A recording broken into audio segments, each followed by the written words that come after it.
Hey everybody, I'm Curtis. And I'm Hannah. And this is Love at First Fright.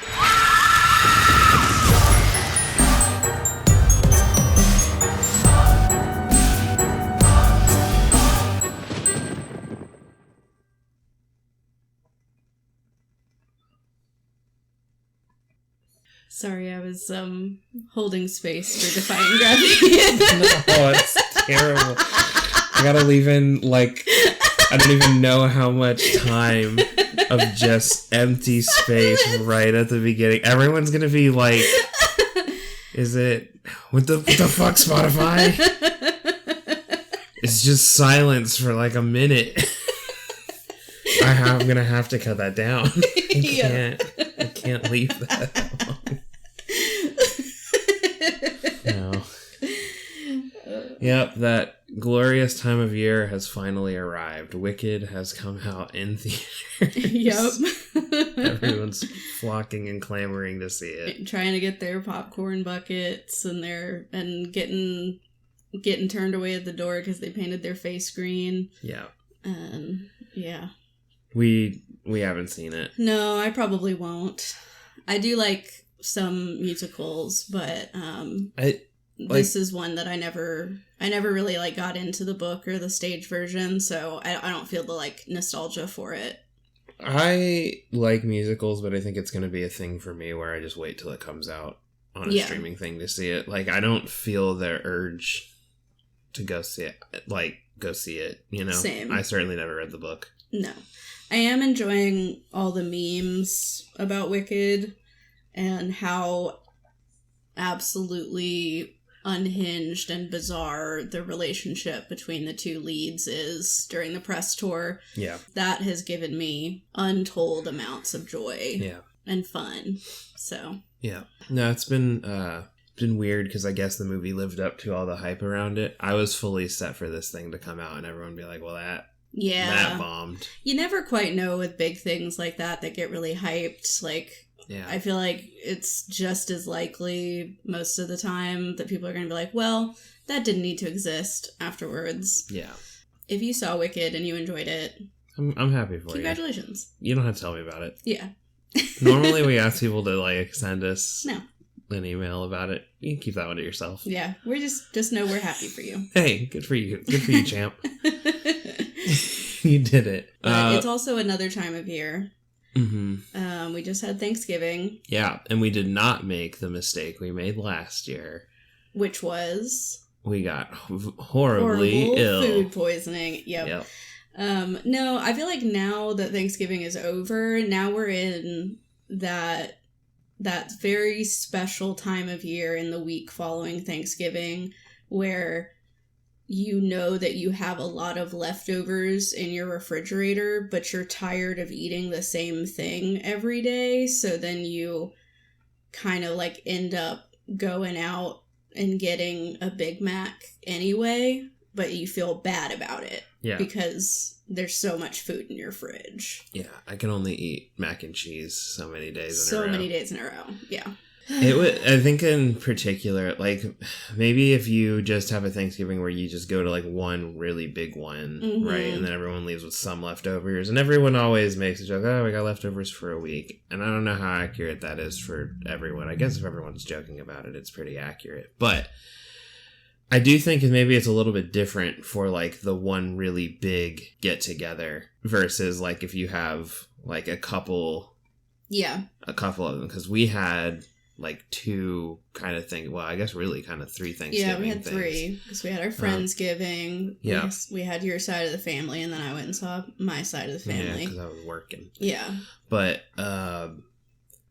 it's you came home from your side of the family and you didn't even have leftovers. Oh no, you did have leftovers. Yeah. You had a whole thing of leftovers. Mm-hmm. That's right. I've gone blind to it. Exactly. Because it's the same thing. It's okay, now we have a different person's mac and cheese. Yeah. And a different person's turkey. We have 3 different mac and cheeses in there. Yeah. I think 3 different turkey, 3 different stuffing. Different pound cakes. And it's all good. It's not it's, bad food or whatever. It's just the they're kind of spaced out just enough for us that it's like by the time we ran out of one, now we have to do it again. We re-upped on the other things. So it's just been that, like and it's a full week and some change of just leftovers.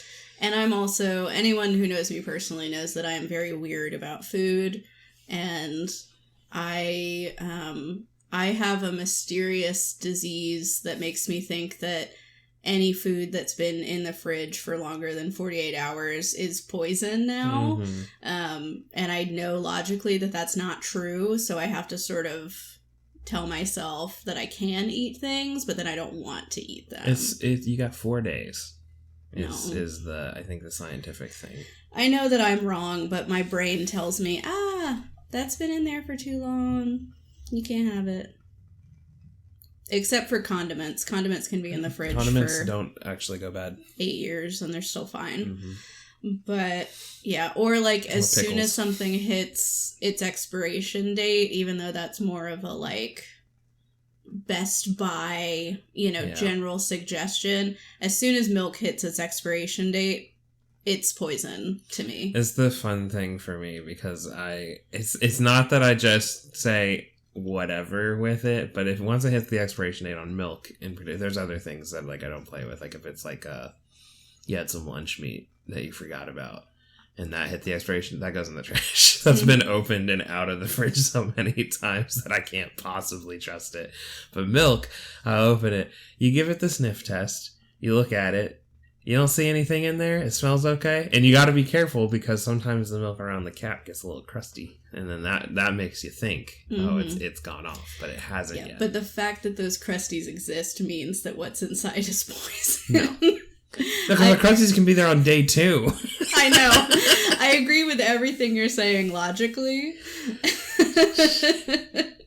But the little mentally ill goblin that sort of operates me. The milk's already curdled. Like a you Gundam. Can't drink it. Yeah. Very much tells me that everything in the fridge is poison. Right. So this has been a week of exposure therapy for me. Yeah. And I did DoorDash breakfast this morning because I couldn't Well, that's a little different, though. Yeah. Sometimes you just want breakfast delivered. You don't want to worry about that. I did make breakfast burritos, but those are kind of more of a I'm on the go thing. Yeah. They're portable. Yeah, exactly. Mm-hmm. I'm exhausted not just from that, but from the being inundated with Black Friday / Cyber Monday. I keep getting so many texts and push notifications. Yeah. I've gotten so many that have been like, oh, Black Friday's here, buy our stuff. It started like a week and a half ago, which is not Black Friday. Well, and I think it's weird because like a lot of things like the big box stores or whatever, they have been going basically like all month with it. They're doing like early Black Friday. Which is fine, I get whatever.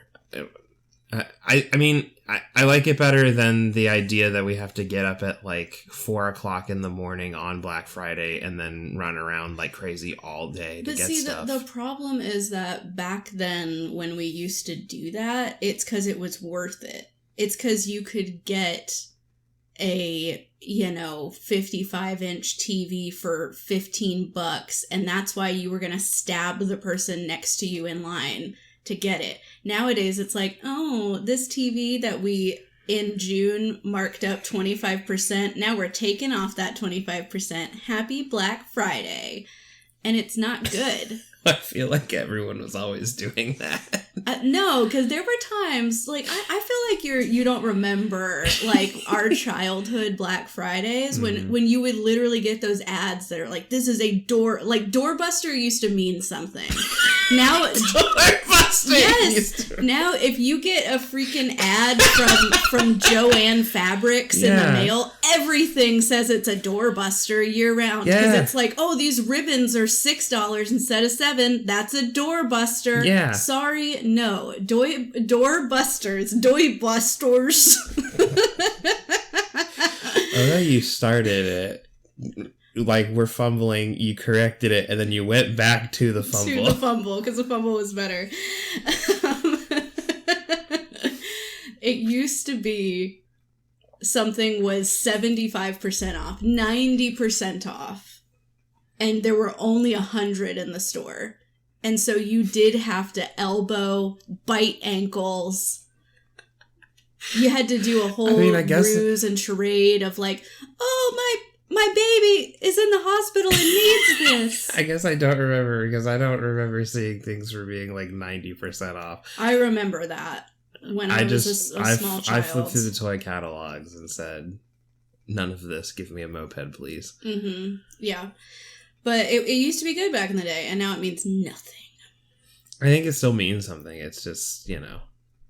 I don't know. Like, as a person who kind of has a bad relationship with shopping and probably does it too much, I have shockingly bought very little things through Black Friday because I'm aware of what the prices are normally for the stuff that I want. And I'm like, okay, so it's basically the same price? Mm-hmm. Like...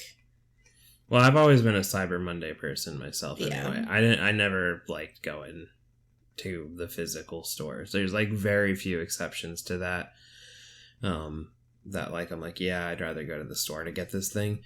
But normally Cyber Monday rolls around a couple of days later, and then you don't have to go anywhere. Yeah, Cyber Monday's fine. You can just sit at home and do it. If they have actual deals. But that's what Black Friday has turned into now. Mm-hmm. It's just an extended period Cyber Monday, because all of those texts that I got from all of those businesses and Amazon and Target and Walmart, all of them, they were all like, hurry, Black Friday's about to end. And then at the stroke of midnight, every single one of them was like, the sale's still going, because Cyber Monday, they didn't change anything. I had one brand that I've like signed up. I don't even remember why I'm signed up for text. I probably did it to get a coupon code at some point. But legitimately on actual Black Friday, I got no fewer than 6 text messages from them saying this is the final hour of the Black Friday sale, and then 2 hours later they would be like, we extended it, surprise. And I'm like, hey, I didn't rush to go get it earlier.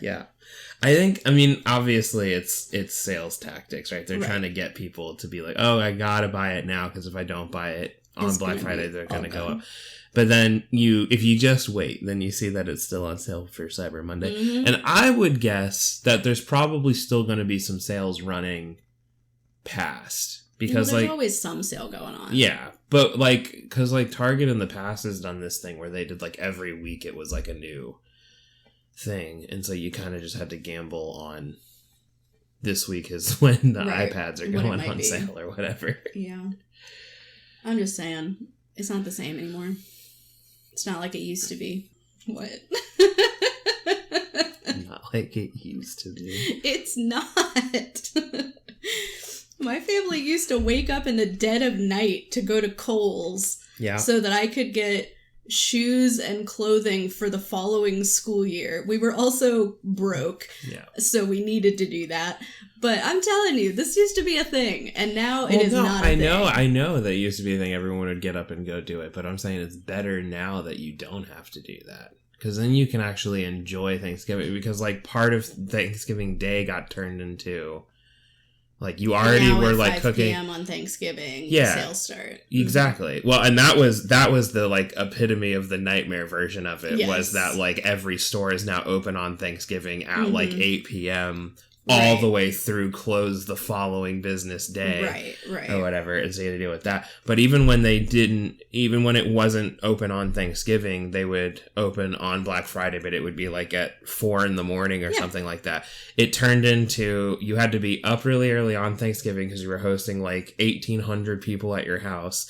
You were freaking out the whole day because you were making a bunch of food and trying to get all that timed out. So you didn't really get to enjoy like a whole bunch of it. And then the end of the day, then you immediately cycled into what's the game plan for rushing out of here in the middle of the night to get wherever I need to go. Here's the secret, Curtis. No one was having fun on Thanksgiving regardless. I was playing video games. Because you weren't involved in any of that stuff. But I'm saying now you can relax a little bit more with it. You don't have to worry about it because the sales. It's not worth it because you don't get the deals. You do get the deals. You don't. We could talk about this all day, but the deals, yes, you don't have to go out at 4 a.m. anymore, but the reason we don't go out at 4 a.m. is because the deals aren't worth going out for. And I stand by that. And the people are going to back me up. We're going to get flooded with emails and DMs saying, wow, Hannah is so right. Hannah is the voice of a generation. Hannah's saying what we're all thinking. Oh, Curtis doesn't get it. We're going to get so many emails being like, nah, it's great. I get to sleep. On one of the few days off I get a year. No. I think you're the odd man out here. Like this rules. Anyway. Whatever. Speaking of Black Friday shopping, the whole purpose of which is to buy cool stuff for your loved ones for Christmas. Yep. And that's why we decided to start our Christmas season off right with a Christmas horror movie. Yeah. Bum, bum, bum, bum. Yep. This time we watched Gremlins. I'm sure everyone is familiar with Gremlins, the fantasy comedy horror film. It came out in 1984. It was directed by Joe Dante, written by Chris Columbus, and the basic prompt of it is that a father, by chance, stumbles across this unique creature in a shop and decides to buy it for his son for a Christmas present, but then things break bad, as they usually do in horror movies. Mm-hmm. And also, the son is like an adult, I think. It's unclear. Yeah, I don't actually know how old. It kind of gave vibes of high school at first, but then I'm like, no. So I don't know. But he's definitely not going to school and just working a job. Certainly not. But anyway, yeah. So the cast for Gremlins, big cast, but some of the major players. We have Zach Galligan playing our main character Billy, Phoebe Cates as Kate, Hoyt Axton as Rand, who is Billy's dad / the inventor guy. We have Frances Lee McCain as Lynn, who is Billy's mom. And we have Polly Holiday as Ruby Deagle, who's kind of the, antagonist of the story. He's playing more of a minor part, but Corey Feldman is also in this movie playing a neighborhood kid, Pete. Yeah. And then Curtis, I'm going to give you one guess, and you're never going to get it right. Who do you think voiced Gizmo? I'll give you one guess on who you think that was. When did this movie come out? 84. I don't know. Christopher Walken. Howie Mandel. Howie Mandel voiced Gizmo. Yeah, you're right. I would have never gotten that. Never in a million years would you have gotten that. Oh my god. So random. That's my little fun fact. So weird. Yeah. I thought it was fun when we noticed that Jonathan Banks was in this movie as the deputy. Because you were like, is that Mike Hermantrout? Yeah. And I was like, what? I'm good with faces, but can't always place them. That is Gremlins. It's kind of based on, and they go into this a little bit in the movie, the concept of Gremlins comes from like a folklore tale that kind of popped up, especially around World War II, where people would say basically that any equipment malfunction, especially the British Royal Air Force would talk about any time the planes had a misfunction that it was caused by quote unquote gremlins. And that kind of became its own little thing to describe these little hidden forces behind the scenes that cause chaos and, mess with your stuff. And there was a whole, there was a children's book called The Gremlins that Disney actually owns the rights for, but they never did anything with that book. But this isn't based on that book. It's just based on the same concept. I had seen this movie in I think bits and pieces, but I'd never seen the thing the whole way through. Oh, okay. So watching it now was pretty fun because I finally got the full context of some things. I knew the rules about the Gremlins, and I knew about basically how things went bad. Sure. But I couldn't remember. Like, I had no memory of Miss Deagle or whatever. Oh, yeah. As being as prominent as she... And prominence, I mean, kind of. Yeah. She kind of exists to, like, later when she gets got. You don't really feel bad about it. Yeah. I think this movie does a pretty good job of setting that up generally. Mm-hmm. Of, like, the people who really get it. Yeah. Kind of, you don't really feel bad about. There are some innocent victims, though. I mean, yeah, there are. But, like, the one guy who, with his wife, who gets ran over by the tractor, he's just, like, blatantly racist. Yeah, he's actually kind of where we get some of the... Yeah. In world, some of the background on, like, because he was, I fought in the war, and, it's the damn Gremlins and everything. Yeah. A lot of people die in this movie. I have seen this movie in full, at least once or twice. I don't know exactly how many times I've seen it over the years, but I had kind of forgotten just how violent it is. Like, I think, I knew it was a horror movie, a horror comedy, really, but some of the like gore and just things like one of the gremlins like getting literally put into a blender and then its guts like spewing everywhere, and it's just like, whoa, like that's pretty intense for This movie came out like right around the time that the whole controversy that led to the creation of the PG-13 rating. So this and like the Indiana Jones movie and all of that stuff were very much like, we have to have something in between, because there ain't no way that this is a PG movie. You're right. You know? Yeah, I mean, they're definitely... like, the blender is one of them. The microwave is another one that happens, like, right after that. I mean, even the final gremlin death in the movie is pretty gnarly when he gets melted. It's kind of gross. But it is also, it kind of leads to one of my favorite things about the movie, which is like all of the practical gremlin effects that they do.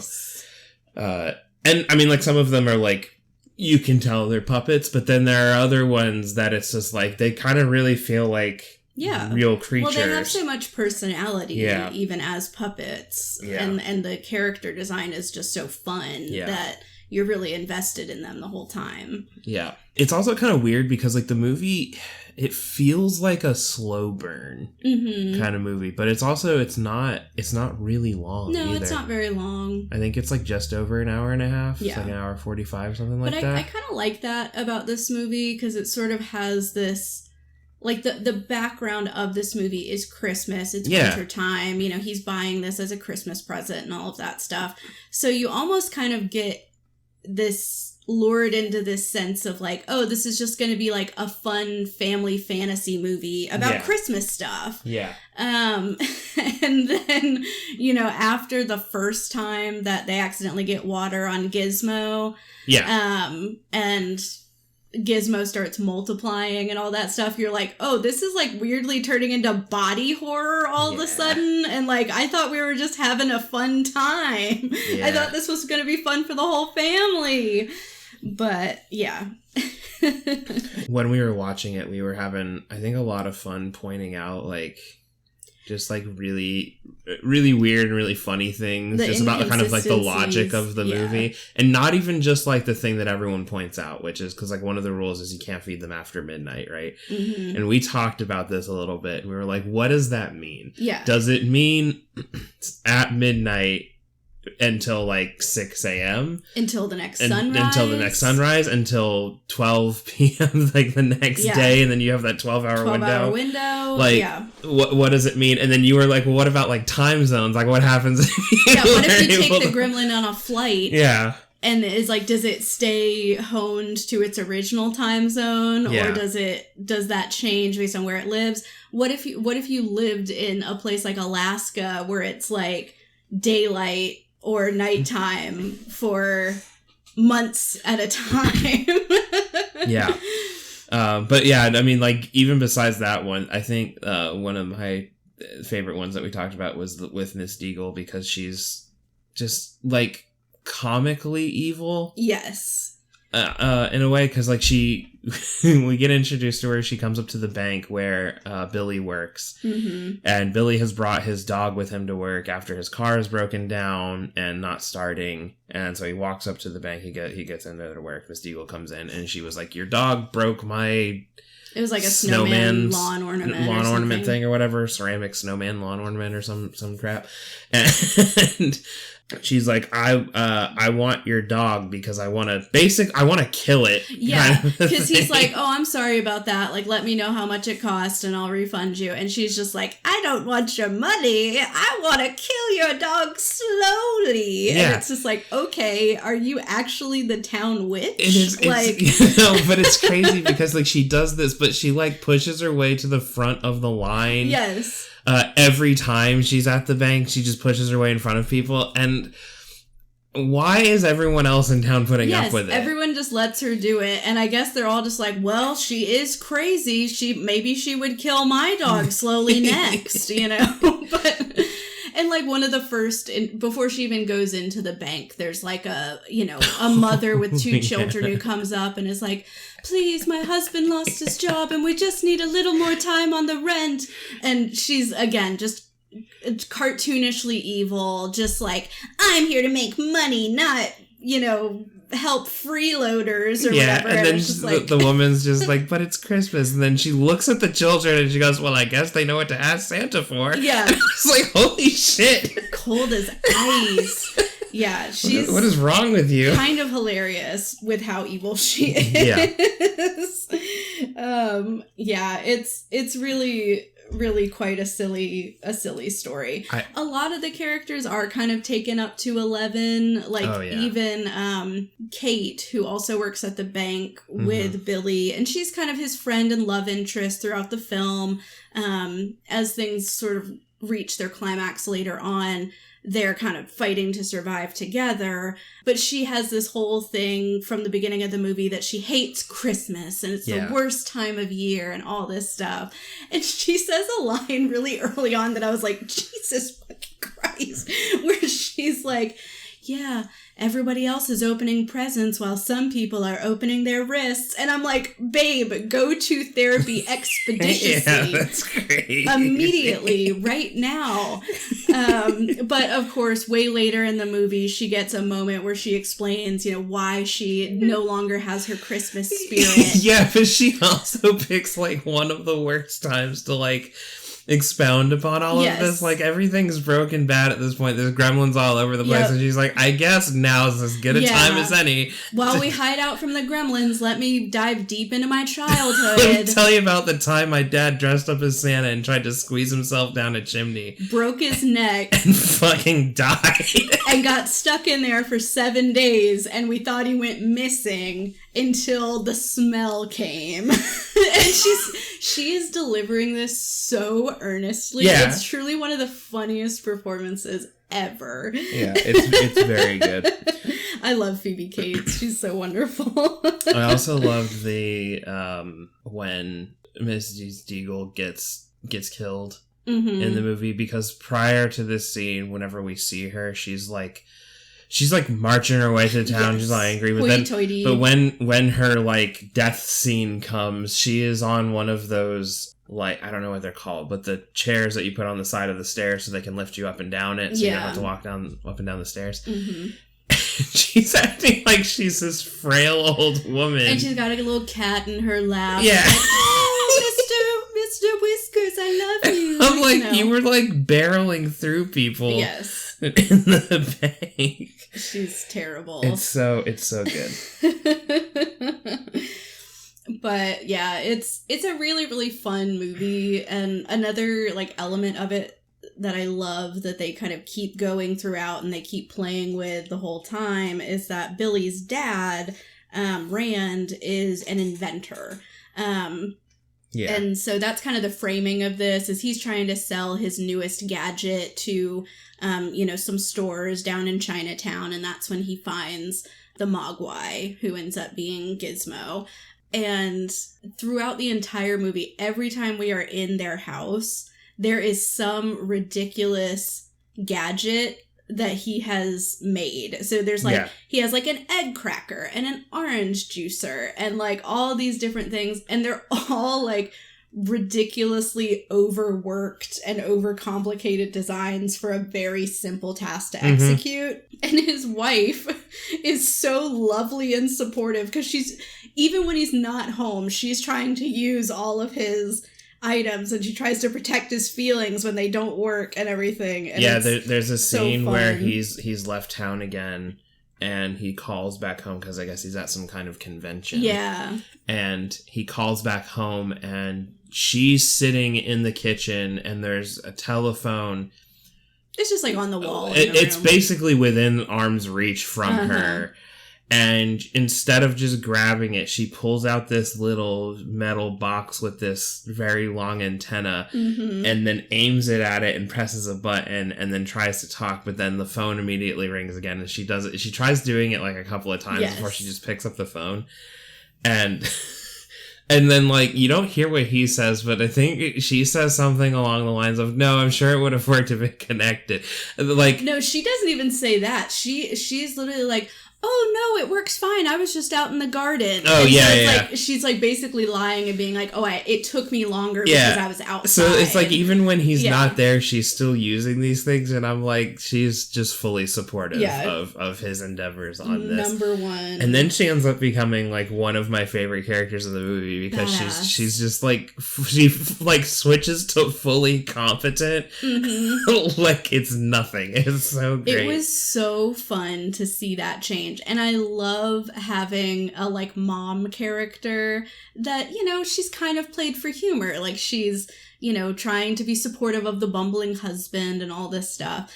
But as soon as the actual gremlins come out and they have turned, you know, bad and they're in her house everywhere, it becomes, like, survival horror at that point. And she's not stuck in there with them. They're stuck in there with her. Yeah. Because she's immediately like, I'm getting a fucking knife and I am hunting these guys down one by one. And she is killing them in such creative and cool she ways. Gets one into this, like, huge blender thing and he just gets ground up and his feet are sticking out. Then she, like, just stabs one to death with a knife. Him. And another one goes in the microwave. Yeah, she ends up shoving one in a microwave and it explodes. And then she throws one in a fireplace, I think, right? One goes in the fire. And then I think that's one of the last ones. At this point, it's just Spike and then there's Stripe rather. And then there's one other one, but that one's not at the house. It's at the school. Yeah, so she kills all of them that are in the house except for Stripe. Stripe gets away. Badass, he gets away because he's kind of also, I think, smarter than the other ones. He's the leader of the gang. And he gets away, I think, when Billy gets back home. But, like, they could have done that entire scene where it's, like, she's wandering through the house and just kind of being tormented by these things and not, like, actually stopping them. And then Billy comes in and saves her. But Billy gets there and she's killed 4 of the 5 of them. And then Stripe runs away, and then Billy's left, like, going through the house, like, looking at the carnage of all these dead gremlin bodies. Like, what the hell happened? Yeah, absolute badass bitch. Love her. Yeah. But yeah, there's a lot of fun fight scenes in this movie too. Yeah. One thing that kept bothering me, and it is kind of the same thing with, like, Chucky and any movie where, you know, the enemy is something small, is there will be times when, like, there's a point when Billy is being, like, pinned down to the ground by one of the gremlins, and I'm like, just stand up. No. Like, I'll say in the case of the gremlins, I'll give them a pass because they're clearly, like, weird alien-esque creatures. We don't know how strong they are. Yeah. Well, and they use a lot of tools too. Like, it's very, they know that they're small. So, like, we see multiple gremlins just whip out a freaking gun and shoot somebody with it, or another gremlin. They really have a lot of fun with the gremlin stuff. They do one of my favorite things with alien creatures or weird creatures that have, like, just come to Earth or integrating into, like, human society. Like, they're just born, basically. And yet they have enough knowledge about how human society works to be able to do bits. Yes. that are objectively very funny, but then lead to somebody dying. It's like Killer Clowns from Outer Space does this a lot. This movie does it. There's a scene where there's the Gremlins have dressed up as Christmas carolers. Yes. And they're just singing outside of one of the houses. And I think it's Miss Deagle's house, there, right? And then because she opens the door and she's like, "Wah!" And then by the time she gets back in and closes it, they've somehow sabotaged her chair, which then shoots up the longest set of stairs I've ever seen. And so absolutely busts through a big ornate window. Yeah, she flies out into the street. But it's just like, there's a scene where they're in the bar and all of them are drinking, and there is a human bartender who is doing her best to serve Kate, them. It's Kate. Yeah. She's trying to serve them and everything. She's lighting cigarettes in their mouths. They're holding bottles of whiskey and multiple cigarettes in their mouth, just doing human stuff. They're gambling. Yeah, and I'm like, they just came to life 30 minutes ago. They literally emerged. Yeah. And became this 2 minutes ago. How do they know this stuff? Yeah, it's one of my favorite things when these things just have knowledge of human society and can do bits, because it never makes any sense. Well, and honestly, I do think that the creature work, the practical effects, all of that, I think that is a huge part of why this movie was not only successful at the time, but why it's been an enduring film that we continue to enjoy and to talk about. Yeah. Because there's lots of, Gremlins kind of inspired a whole slew of copycats. You had Ghoulies and Critters and, different ones like that, but none of them did what Gremlins did. Yeah. And then 6 years later, we got Gremlins 2. The new batch, which, I definitely haven't seen that. Yeah, I haven't seen that either. I'm Maybe we should check that out. Yeah, it's not Christmas related. No, it's not. So we'll see it at some point. But yeah.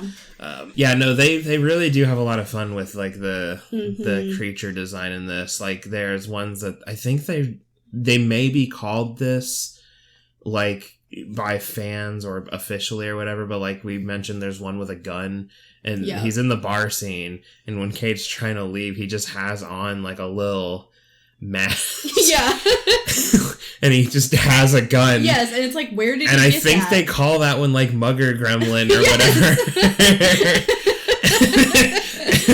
Idea. But the funny thing is because they have ugh knowledge to be yes, we'll do this thing where we dress up as Christmas carolers as a bit to get this person. But then this one has a gun and he's called Mugger Gremlin, doesn't know how to shoot the gun because he fires it and completely misses with this thing. So it's just unhinged. It doesn't make any sense, but it's so funny. I don't know. Every time. I don't know. And I think also, too, it's really interesting how they, Mogwai, so Gizmo never breaks bad. Gizmo is a gentle soul amongst this sea of gremlins, but all of the gremlins that multiply out of Gizmo are evil, pretty much. And even Gizmo, who seemingly just, lived under a curtain in a bird cage in a shop that no one goes to. Yeah. Knows a little bit of English. Yeah. And can say it, and no one's weirded out by that. Yeah. Because one of the rules is don't expose it to light, especially not sunlight, because that can kill them. Yeah. And the first night that he's there, the mom goes to take a little family picture of everybody, and the flash goes off and it scares him. And he's literally saying, bright light, bright light, bright light. And it's no one's concerned. Yeah. It's not, the it speaking is obviously cause for concern, but the fact that, when he is unveiled to the family, and nobody has any questions about, hey, Dad, what the hell is this thing? What the hell is that thing? Should we take it to, a museum? A doctor? Nobody has any questions until he accidentally gets wet. Yes. And then Billy's I'll take it to the science teacher at the local school. Yes, the physics teacher over here. To run some tests on him. Stupid. Yeah, it's That was what was really getting me too, is literally everyone who meets Gizmo is just like, oh cool, what's that? And I'm like, if I saw a never before seen creature in my friend's possession, I would be like, what the fuck is happening? Yeah. I would not just be like, oh cool, can I pet it? I would need to know everything. Yeah, it's so weird. Like when Corey Feldman's character discovers Gizmo after, Billy's had it for that first night. This leads up to when Gizmo gets wet for the first time in the first 5 other Mogwais spawn from Gizmo. He jumps onto the bed and then covers up Gizmo with a blanket, and then Gizmo's like moving around under there. Yeah. And then he seems weirded out because he's like, what is that under the blanket? And Billy runs over and he's like, oh, that's a Mogwai. And he just opens it up and he just shows him. And then, again, immediately no concern. Down. No, yeah, he's just like, oh, yeah. He's like, oh, cool. That's nice. That's Can neat. I have one? Yeah. Like, he's just extremely casual about it.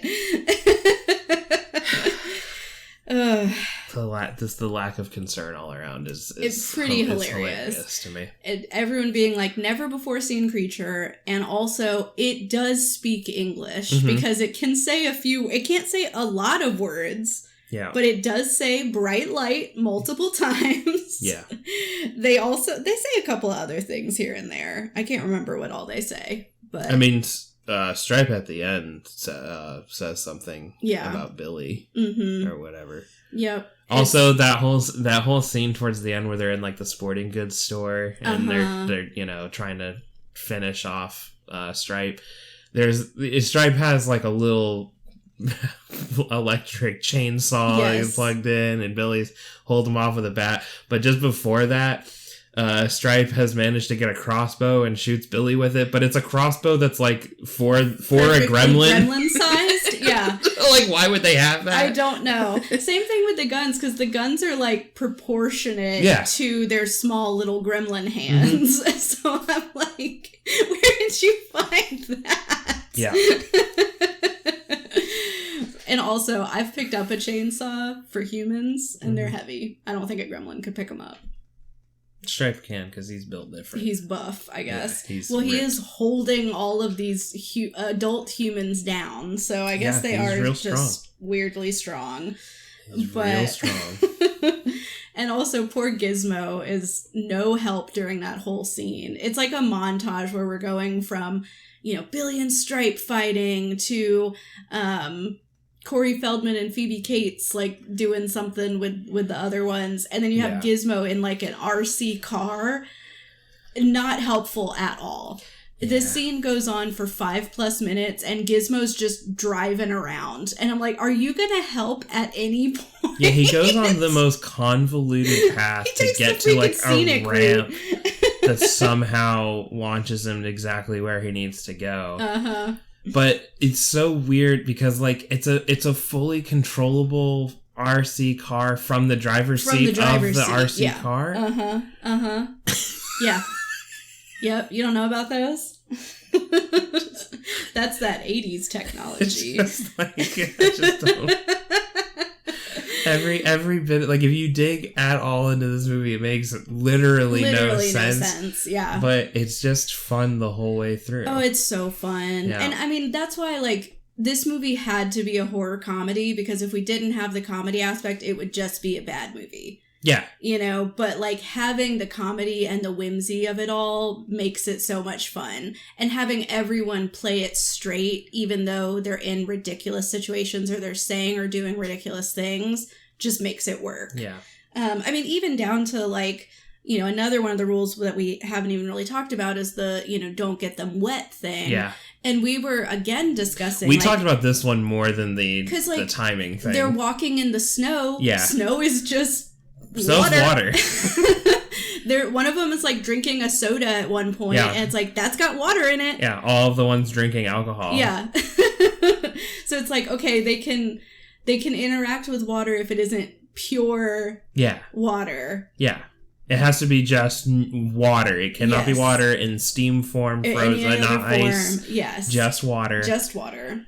jury's out on salt water. Yeah, who if knows? the salt would cancel out the water portion of it. Yeah. But yeah, this movie is it's very funny and very weird and very silly. There's a scene where all of the Gremlins have gone to the movie theater and are watching Snow White, which I guess they just got the licensing from Disney to show a portion of Snow White in this movie. But like, some are wearing like 3D glasses and they're eating popcorn and drinking soda. Yeah. And they're sitting in the seats. So again, they just know intrinsically what all of this stuff is for.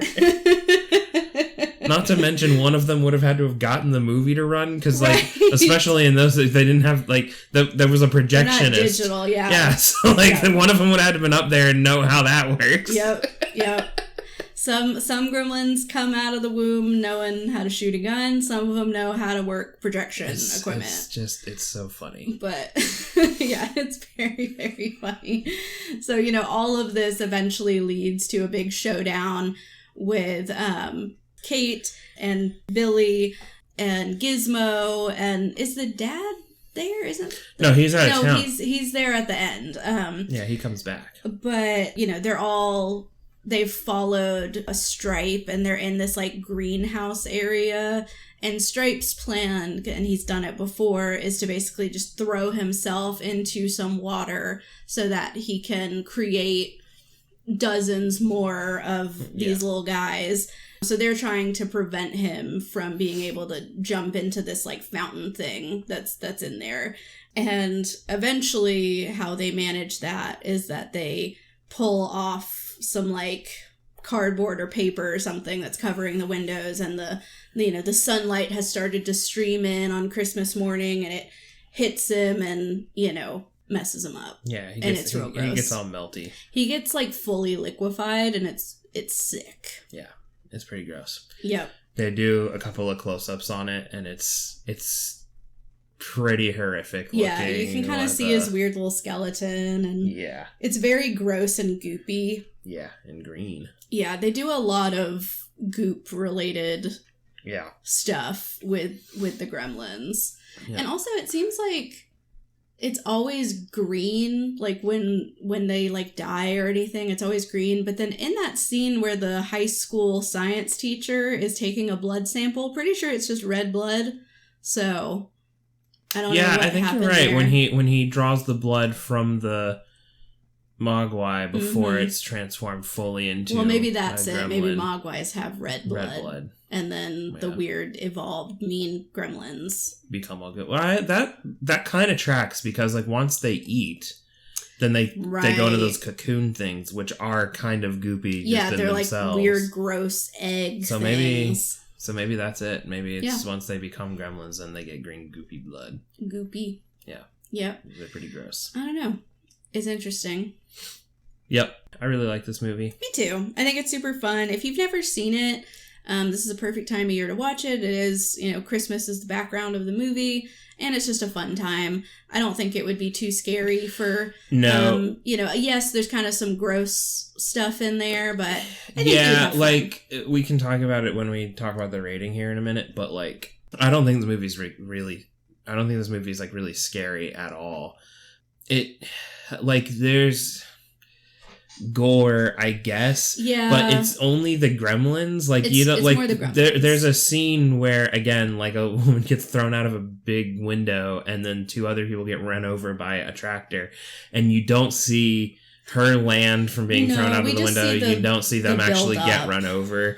And so you never see any blood from them. There's a little bit of blood from Billy Billy gets shot with the crossbow, so he has a wound in the later part of the movie. Yeah, but even that, it's not it's not gruesome. Spurting blood. It's a little bit of red on there or whatever. But yeah, all of the blood and gore and guts and stuff is from the Gremlins themselves, and then it's just goopy green. It's more just gross and yucky. It's it looks like the microwave one when he explodes. It just looks like a gourd explodes in the microwave. Yes, you know what I mean? It's not. Yeah. So I guess if any kind of gore is upsetting to you, then this would be up there. But it's not. To me, it's not. If watching the Nickelodeon Kids' Choice Awards really messed you up, don't watch this. Because it's kind of the same. It's exactly the same. It's exactly the same. Do you love Halloween? Have you ever wished there was another time to celebrate that fun and spooky time of year? Well, now you can. HauntFest is a Halloween horror festival business that celebrates Halloween off-season. Their next ghoulish affairs will be at Nightmare Dungeon in Greenville, South Carolina on December 13th through 15th, and at Terrapin Beer Company in Athens, Georgia on April 4th through 6th. HauntFest events include all sorts of themed activities, such as hay rides, freak shows, fire breathing, live music, trivia, pumpkin painting, animal encounters, a haunted trail, and much more. The festival also hosts an array of horror and Halloween-themed vendors, offering anything from tarot readings and antiques to original horror literature, macabre artwork, and jewelry. Don't miss out on this opportunity. Get your pre-sale tickets today for only $20. For ticket purchases, inquiries, and more info, please visit www.hauntfest.net and follow HauntFest on social media. Well, do you have a scariest part of the movie that you wanted to discuss? I would have to kind of think about it. Do you have a scariest moment? Yeah, I mean, I think I have one. I think what comes to mind for me as the scariest part of the movie is probably the initial scene with the mom before she starts fighting back, but kind of that, you know, she's at home alone and Billy is at the school and he's realizing, because he finds the science teacher dead, that these things are, you know, violent and they hatch after a certain amount of time. So he's discovering this, and mom is at home alone, sort of oblivious to the danger that she's in. And she, you know, goes up the stairs and sees the weird broken cocoon things everywhere, and Billy's trying to call her and be like, you gotta get out of the house, but the Gremlins have cut the phone line, which is another thing of like, okay, so they know that that's a form of communication. Yeah, they know how phones work. Yes. But I think there's a good amount of like suspense and tension building that happens as the mom, like, she knows enough, like, the, you know, her hackles are up. She knows that something is wrong, but she doesn't necessarily know the extent of what is wrong. So there's kind of this tense scene as she's, you know, going down the stairs and looking around the corners and, you know, like, trying to figure out what to do and where the danger is. And then that initial, like, disruption of that tension when the gremlin busts out and, you know, is attacking her is very scary. So I think that part was, to me, probably the most traditionally scary scene, is just kind of that cat and mouse and what's going to happen to her, you know. For me, I think the most, like, traditional scary thing in this movie is the lead up to it is stupid. The physics teacher guy has one of the Mogwai that they have left at the school after taking Gizmo up there and dropping more water on him to get him to reproduce, to prove that that's what happens, which is also fucked up. Yeah, it is fucked up. The first time is an accident, and like, fine, whatever. You didn't mean for it to happen. But it was clearly painful for him, and there's going to be consequences to this, no matter what those happen to be. But then when he takes Gizmo up to the school, he's like, look at this. Drops more water on him. He screams in pain again. And then the physics teacher keeps the one that spawns and he puts him in like a hamster cage. And he's there late at night doing these tests, and he has a sandwich that he's eating. And he takes one bite of the sandwich. He puts it down and he's like, well, I gotta get home. And then he just leaves the sandwich out on the counter, not back in the bag, nothing. No. He just leaves it. Suspiciously, it is perfectly within gremlin arm's length from the cage. So, of course, the gremlin gets a hold of it and he eats it. And then he, he goes into the pod thing. And so, like, the next day, the pod is, like, in the cage and he's trying to get it out. And eventually he does turn fully into a gremlin and escapes from the pod, but he's stuck in the science room. Mm-hmm. And we get this kind of extended scene where the physics teacher has like gotten a candy bar and he's trying to like get the gremlin to come out because he doesn't know where it is exactly. Yeah. And then he kind of narrows it down to, he's under my desk. And so he goes over there. And I think that whole scene is kind of sweet because like we haven't fully seen like what's going to happen yet. This is kind of our first introduction to what these gremlin things are even going to be, and it culminates in the physics teacher guy being killed by the gremlin. And when Billy discovers him, he has a little needle that's been stuck in like his leg or his butt or whatever, and it's just like again really funny that like they're intelligent enough to like know the kind of like get him back. Yeah. And it's really funny, but I think that scene leading up to that moment is kind of scary because again it's that kind of tension thing. You don't know like where he's gonna get got from, kind of a deal. I think at that point we don't even know what the gremlins look like in their evolved form. No, I think that's kind of exactly it. We've been getting this lead up to like they're in the pods, and even when the physics teacher gets killed, we don't see what gets him. I mean, we know it's the gremlin, but we don't see it happen. He reaches his hand under the desk, and then he starts screaming. Yeah. Mm-hmm. And then when Billy finds him, he goes to, I think, grab the phone that's on his desk, and a little hand comes up and like swats Billy's hand and scratches him. And then we only see the hand for a bit. Mm-hmm. It's not until Billy goes into the the nurse's office to patch himself up that the gremlin who chewed his way or ripped his way through a vent also went to the nurse's office and then somehow got into the cabinet that Billy was going to get into or whatever. He wants Billy's blood, okay? And then he goes back into another vent.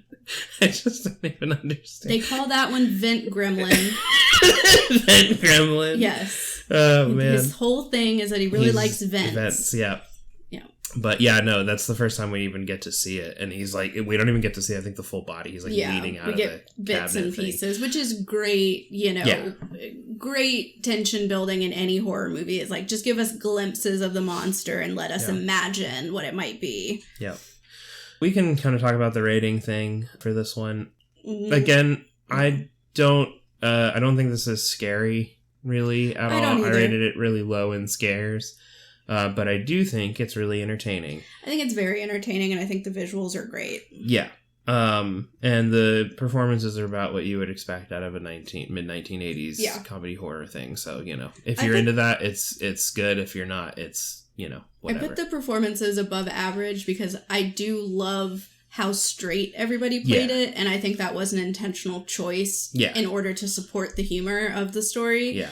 So I liked it from that sense, but it's certainly not like no one's winning Oscars for this. I think it's funny because like if you take the Gremlins out of it, it almost feels like there's a different movie that could happen here. Yeah. Centering around Billy and his dog and Miss Deagle and, like some kind of Christmas thing like a Scrooge exactly. Like it feels like it could go in that direction until the Gremlins really get introduced into this whole thing. But visually I think it's really fun. They do a lot of practical effects. They reuse, I think, the same gremlin that's like hanging from an object several times in the movie. And it's always funny. And it's really funny every single time. All in all, I came out with a 6.55. And I came out with a 6.5 because I wasn't being weird about it. I put 7.75 in Vision.